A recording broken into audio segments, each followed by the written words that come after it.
सरदाना पर first class से ही admission शुरू हो जाते हैं, और आप जितनी छोटी क्लास में एडमिशन कराएंगे उतना बेहतर है, क्योंकि अगर हमें बहुत पहले ही बच्चा मिल जाए तो फिर तो हम ओवरऑल डेवलपमेंट पर काम करेंगे।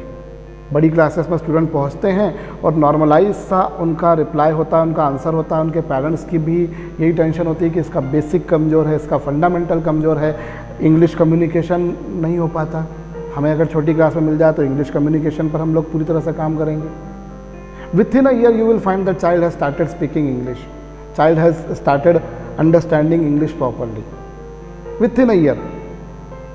हॉबीज़ क्लासेस लग रही हैं छोटी क्लास में से ही, बच्चे की जो हॉबी है, बच्चे की किसी भी कल्चरल एक्टिविटी में हॉबी है, पब्लिक स्पीकिंग, उसकी लिसनिंग, उसकी रीडिंग, उसकी राइटिंग, फंडामेंटल्स मेकिंग, एक्टिविटीज़ के माध्यम से सिखा रहे हैं, कुछ टूल्स हैं उनके माध्यम से सिखा रहे हैं, लैंग्वेज लैब है उसका यूज़ कर रहे हैं। तो जब इतनी चीज़ें रहेंगी तो ऑटोमेटिकली बच्चा बहुत ग्रूम अप हो जाएगा, उसको रटने की आदत बंद हो जाएगी, उसको चीज़ों को समझने की आदत पड़ जाएगी, वो क्यूरियस हो जाएगा, वो अपने डाउट्स पूछ पाएगा, उसमें पब्लिक स्पीकिंग का कॉन्फिडेंस आएगा। टीचर्स के लेवल से कोई कॉम्प्रोमाइज़ नहीं हो रहा, प्राइमरी क्लासेस में भी, बड़ी क्लासेस तो हैं ही, प्राइमरी क्लासेस पर भी कोई कॉम्प्रोमाइज़ नहीं होगा।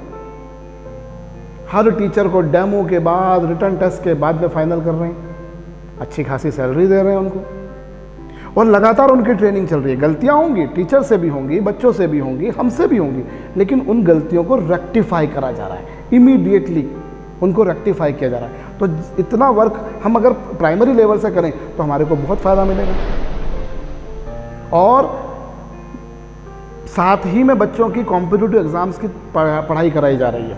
रीजनिंग, मेंटल एबिलिटी सब्जेक्ट ऐसा स्कूल के करिकुलम में नहीं होता, हम लोग पढ़ा रहे हैं, फर्स्ट क्लास से पढ़ा रहे हैं। कंप्यूटर्स हम पढ़ा रहे हैं, आर्टिफिशियल इंटेलिजेंस, डाटा साइंसेस हम लोग बहुत प्राइमरी लेवल से पढ़ा देते हैं। कॉम्पिटिटिव एग्जाम की तैयारी में जैसे मैंने बताया ओलंपियाड हम करा रहे हैं, हम यूपीएससी की तैयारी करा रहे हैं। आप बड़ी से बड़ी कोचिंग पर चले जाइए यूपीएससी की, आप किसी बड़े से बड़े यूपीएससी के टॉपर से मिल लीजिए, वो आपको यही बताएगा कि सबसे पहला काम छठी से लेकर 12वीं कक्षा तक की जितनी एनसीईआरटी की पुस्तकें हैं, सोशल साइंस की, सामाजिक विज्ञान की, सामाजिक अध्ययन की, आप पढ़िए, हिस्ट्री पढ़िए, ज्योग्राफी पढ़िए, पॉल साइंस पढ़िए, इकोनॉमिक्स पढ़िए।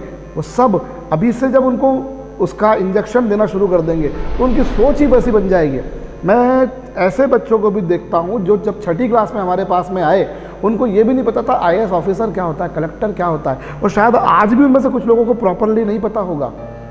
लेकिन अगर आप उनकी तैयारी देख लोगे तो आप बोलोगे सब्जेक्ट का तो बहुत गहन ज्ञान है उनको, तो ये बड़ा फ़ायदा होता है। तो हम लोग हॉबीज़ क्लासेस लेकर चल रहे हैं, हम उनकी फंडामेंटल मेकिंग पर काम कर रहे हैं, जो बेसिक नीड्स हैं उन पर हम लोग काम कर रहे हैं। और उससे फ़ायदा ये हो रहा है कि जैसे जैसे वो स्टूडेंट हमारी ऊपरी क्लासेस में जा रहे हैं, हमको बहुत अच्छे लेवल के स्टूडेंट्स मिल रहे हैं।